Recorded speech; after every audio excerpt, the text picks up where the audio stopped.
L'últim partit contra Palautordera és un partit difícil, complicat, el vam competir fins al final i al final del partit se'ns va anar, vam estar tot el partit per davant, igualats, vam jugar bé, però al final no va poder ser, però la sensació va ser que el partit va ser bo.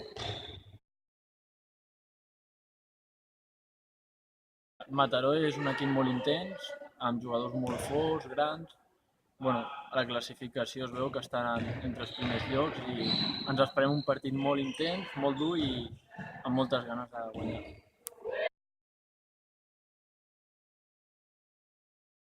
Sí que participarem perquè és una manera d'estar amb la gent que ens va veure cada partit i creiem que és una bona iniciativa que fa que tots estiguem junts i creiem que és una bona opció anar al Carnaval.